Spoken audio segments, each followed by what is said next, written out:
هنا البطولات، هنا النسخة رقم 37 لبطولة كأس ولي العهد السعودي، وهو ملك الانتظار في هذا المساء.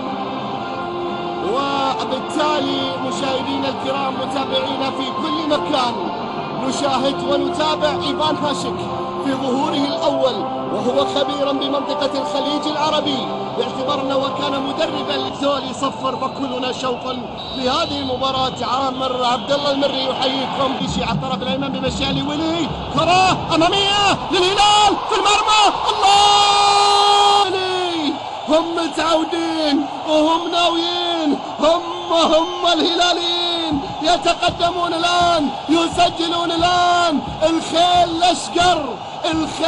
الأشقر يضعها في المرمى ويعلن عن تقدم الزعيم بأول أهداف المباراة. الذهب ما يوقف، والإنجاز ما يوقف، والأرقام ما توقف، والزعيم ما يوقف، والزعيم يتقدم بأول أهداف المباراة عن طريق بيشي بيمر، بيشي بيتوغل. الهلال يا سلام!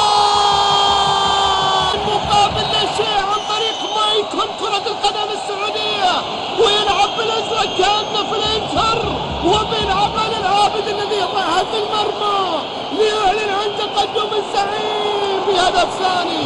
موج عالي يغلق النواخذة، موج عالي يعلن عن تقدم الهلال ومد الهلال، والهلال خيال.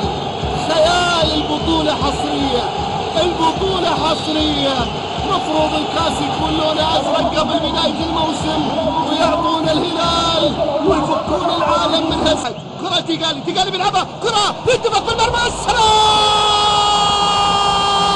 ما انتهت، وصعب ان هي تنتهي، والشهري هو اللي بداها وهو اللي انهاها. لحن الاتفاق يضعها في المرمى، هي كانت من كلماته وكانت من الحانه، واخيرا كانت من غناه. يضعها في مرمى شراحيلي، ليس بتسديد عذبه بل بصوت عذب، يضعها في المرمى.